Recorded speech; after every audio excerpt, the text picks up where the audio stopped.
Welcome to Total Retail Talks, your podcast channel for retail knowledge.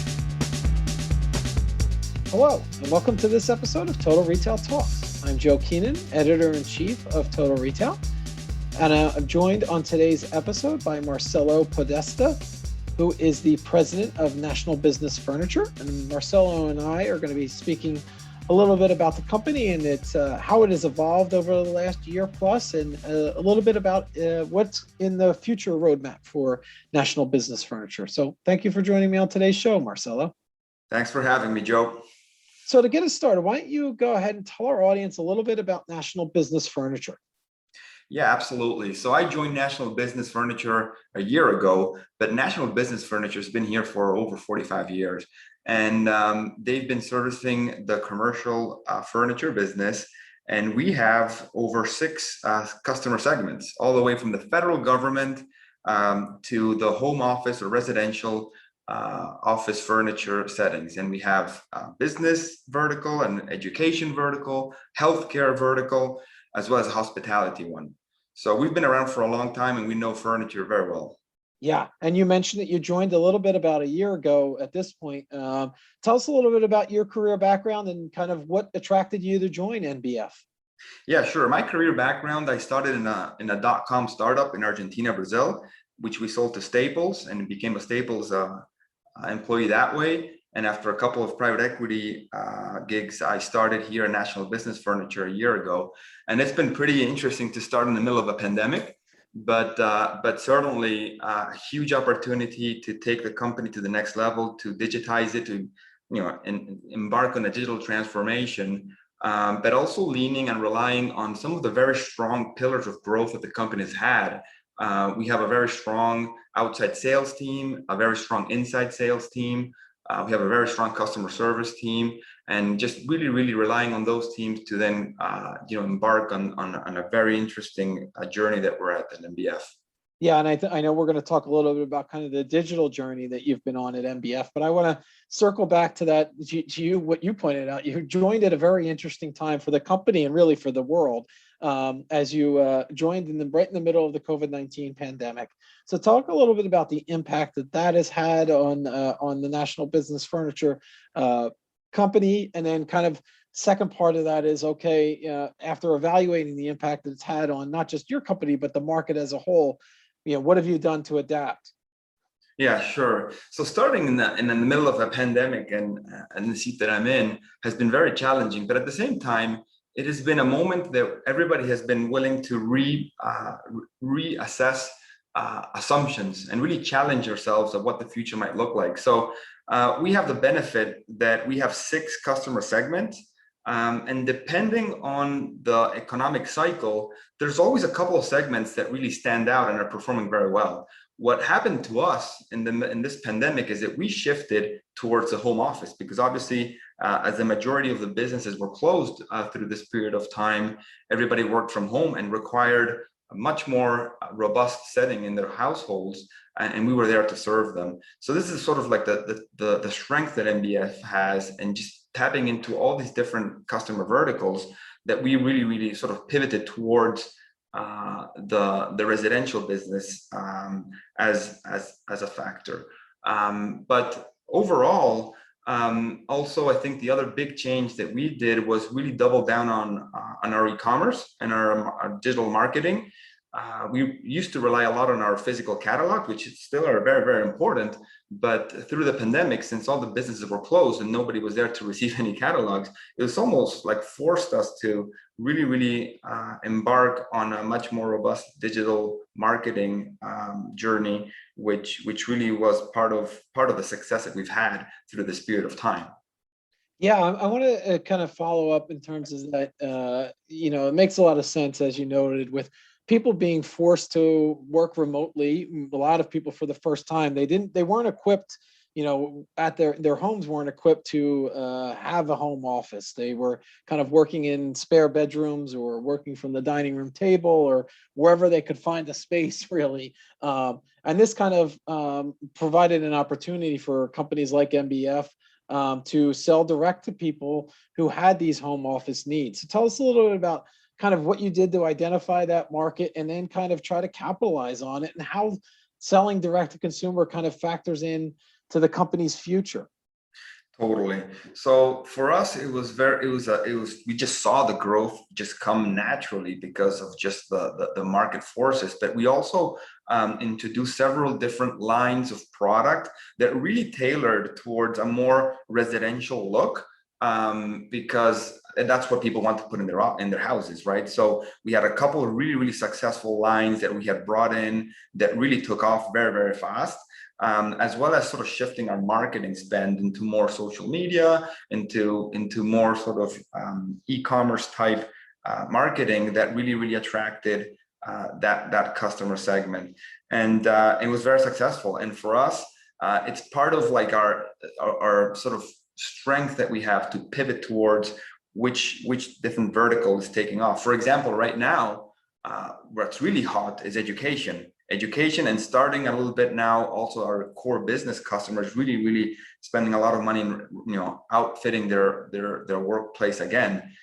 So these two segments are taking off. Education, everybody is getting ready for the new school year, and there's going to be a lot of changes in layouts in classrooms, and conference rooms, and staff offices.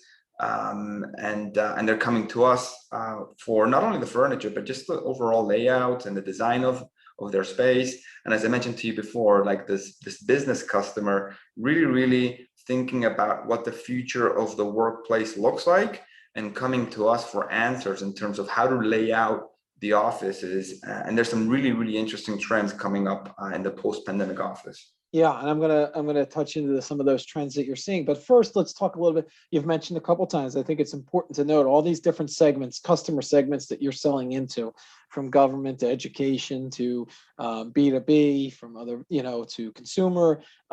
Where specifically around that consumer, one more piece on that D2C, area with the consumers that you saw setting up home offices. Were most of those people first-time customers, and you just acquired them through some of the digital marketing that you did, from whether it be search or social media you called out? Like, were you able to capture a lot of first-time customers that might not have been familiar with National Business Furniture? Primarily, yeah, a lot of them were new customers. Some of them were customers at a corporate level, right? But now they were buying as individuals. But so we had a lot of those type of sort of repeat customers, but for the most part, just new customers trying to find different ways to outfit their space, their basement or their office to successfully navigate through the pandemic. So yeah, mostly new. Yeah. And then you mentioned the fact that, more and more companies are bringing employees back into corporate offices, into headquarters, either on a full-time or in many cases a hybrid arrangement. But even then, obviously on a hybrid basis, there's the need for office furnishings. So tell us a little bit about some of the shifts that you're seeing in terms of how spaces are being designed and furnished, given, the environment that we've just, sort of coming out of at this point. And then kind of what does that mean for National Business Furniture's business? Yeah, for sure. Well, we like to say that typically the business cycle of a furniture layout lasts for 10 years. And what we're about to see right now is a post-pandemic cycle, which is going to carry us for the next 10 years. And we're sort of what COVID was the last nail in the coffin of this open floor concept that many businesses navigated for the past 10 years. So what we're seeing coming out of the pandemic is a much more focused workspace, where the collaborative spaces are much more tailored to exactly the type of work that the business is doing. And there's more private spaces. There's more like dynamic and more functional, sort of meaning for the office. And people, really are going to go to the office for specific tasks or specific meetings. It's no longer going to be that, 8-hour day in the office. Even the days that you go to the office, it's going to be much more conscious what you're going to be spending time on. So the furniture and the layouts and the furniture are going to follow suit. You're going to have much more dynamic furniture that can be sort of moved around or can be reconfigured for the specific day. We're seeing a lot of collaboration, different pieces of furniture so that folks can build their day, and also going back to just core offices and just core more private sort of workspaces, because that's what folks are looking for. So it's a big sort of shift towards that type of environment. There's also a big focus on outside spaces as well. Mm-hmm. So if all the nooks and crannies that maybe your office building had, really used to the max for creating those extra collaborations or meeting or gathering spaces.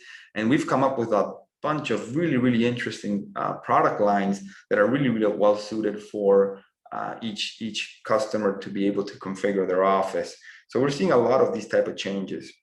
Yeah, and are you kind of promoting that like through some of the content, I would imagine, that you're producing for your websites and for some of the marketing channels, getting people to think in new, to your point, getting people to think in this new mindset of what the office of the future is going to look like, and how people are going to be, furnishing these spaces. How are you kind of getting people to think in that mindset? And then secondly, obviously, how your products can kind of fit into that mix? Yeah, totally. So what's interesting about MBF is that we've been doing this for 50 years.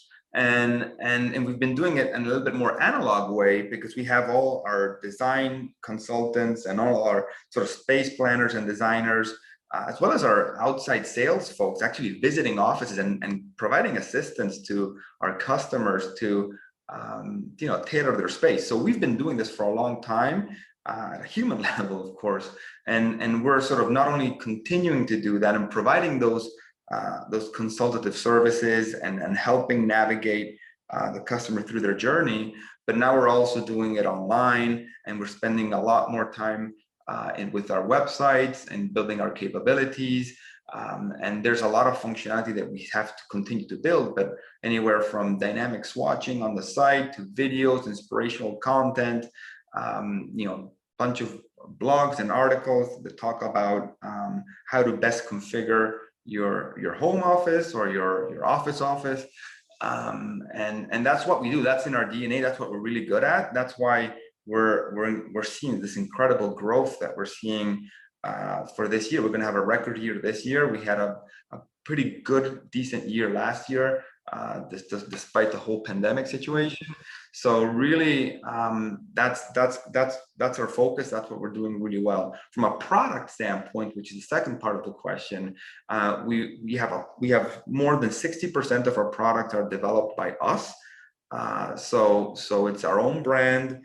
We've sort of designed it. We've picked all the colors, made sure that the quality is there. So we have a very strong own brand that really has the objective of it is to make sure that the customer has what they need, depending on their space, depending on their mission, depending on their brand. Because in the end, furniture is part of your brand. It's what sets your employees and the people that work in your office. It's what really brings all that in and gives that mood, that atmosphere that a lot of companies are looking for.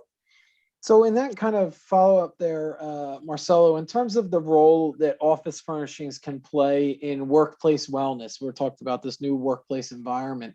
How can office furnishings be a factor in that workplace wellness that businesses are trying to create? And then secondly, how can MBF help its customers in this area? Yeah, certainly. Well, there's several trends that are happening, right? Number one, we've seen this sort of nature-friendly tendency. So folks want to have like plants. They want to have their sometimes even pets, right? So they want to have a little bit more of nature in their workspace, and we provide the furniture that allows to do that. And it has to do with customizing. It has to do with how it can adapt to different spaces. And we're really riding on that wave, which is very important in our marketplace.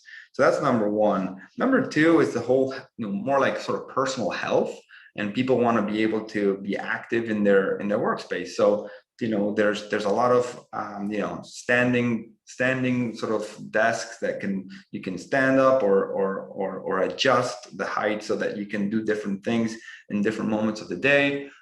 So we have also a line of products and several lines of products that address sort of that trend. And then, like, lastly, it's all about sort of lighting up the room, right? This has to be all about how to create the right environment.